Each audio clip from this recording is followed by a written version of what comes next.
दोस्तों, एक हाजी साहब हुआ करते थे। हाजी साहब ने कपड़ों की एक फैक्ट्री लगाई हुई थी। दुनिया में करोड़ों फैक्ट्रियां होंगी, मगर हाजी साहब जैसा फैक्ट्री मालिक कोई दूसरा हो नहीं सकता। हाजी साहब की फैक्ट्री से बना गारमेंट बहुत ही ज्यादा मकबूल हो गया। हाजी साहब इतने अमीर हुए कि दोनों हाथों से नोट गिनते थे। 35 साल के करीब हाजी साहब की जिंदगी ने पांसा पलटा। हाजी साहब ने फैक्ट्री को ताला लगा दिया और फिर खुद घर के बैठक में बैठकर दिन रात इबादत करते। कुछ सालों तक हाजी साहब ने यही किया। हाजी साहब की जिंदगी ने एक और पांसा पलटा और वो बैठक से उठे, बेटों से सरमाया लिया और एक गारमेंट की फैक्ट्री खोलती, जहां 500 से ज्यादा मस्तूरात को कारोबार की सहूलत फराहम की। हाजी साहब ने खुद अपने हाथों से डिजाइन बनाए और अमेरिका भिजवा दिए। इस बार भी हाजी साहब की किस्मत का सितारा चमका। हाजी साहब के गारमेंट की डिमांड यूरोपीय मार्केट में बढ़ती रही। हाजी साहब के यहाँ डॉलरों की बरसात होने लगी। हाजी साहब की कहानी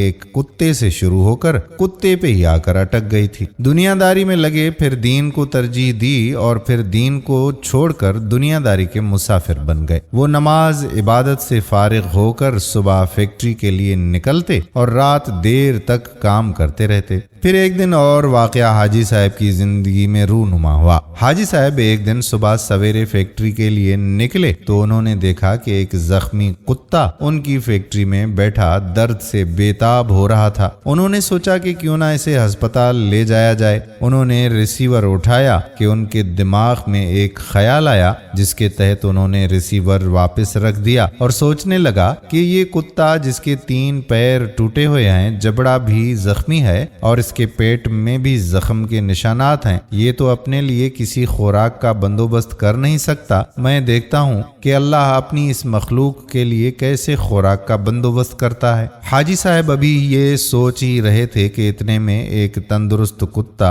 छुप छुपा कर फैक्ट्री में दाखिल हुआ। उसके मुंह में एक गोश्त का टुकड़ा था। उसने अपने मुंह से गोश्त का टुकड़ा निकालकर जख्मी कुत्ते के मुंह में डाल दिया। चूंकि जख्मी कुत्ते का जबड़ा जख्मी था, इसलिए उसने वो गोश्त वापस उगल दिया। अब के तंदुरुस्त कुत्ते ने ये देखा तो गोश्त को मुंह में डालकर थोड़ी देर तक चबाया। जब गोश्त कदरे नरम हुआ तो उसने जख्मी कुत्ते के मुंह में डाल दिया और फिर खुद बाहर गया। थोड़ी देर के बाद आया तो उसकी दुम गीली हो रही थी, उससे पानी टपक रहा था और टपकते हुए पानी से जख्मी कुत्ते ने प्यास बुझाई। काफी दिनों तक यही होता रहा। इस वाक़े ने हाजी साहब को बदल दिया और उन्होंने ये सोच लिया कि जब अल्लाह इस कुत्ते की खुराक का बंदोबस्त कर सकता है तो मेरा क्यों नहीं। इसके बाद हाजी साहब ने फैक्ट्री फिर से बंद की और वापस अपने घर की बैठक में बैठकर दिन रात इबादत करने लगा। एक एक महीना रोजा रखता और सारी रात नवाफिल पढ़ता।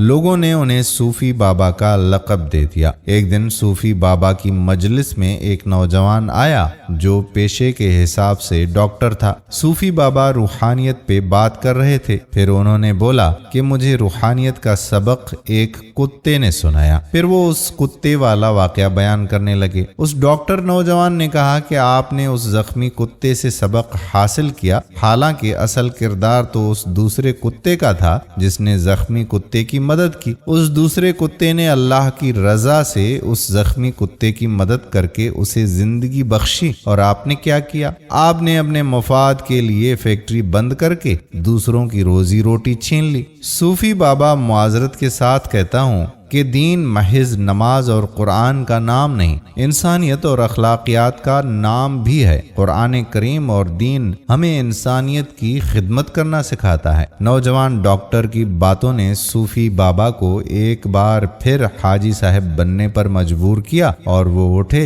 चाबियां ली और फैक्ट्री वापस खोल दी। अब हाजी साहब अपनी नमाजें और इबादत भी करते और साथ साथ फैक्ट्री का काम भी करते। दोस्तों, आज की इस वीडियो के बारे में आपकी क्या राय है? अपनी राय कमेंट सेक्शन में जरूर लिखिएगा। आने वाली वीडियो तक अपने मेजबान कादिर बख्श कल्होड़ो को इजाजत दीजिए। अल्लाह हाफिज।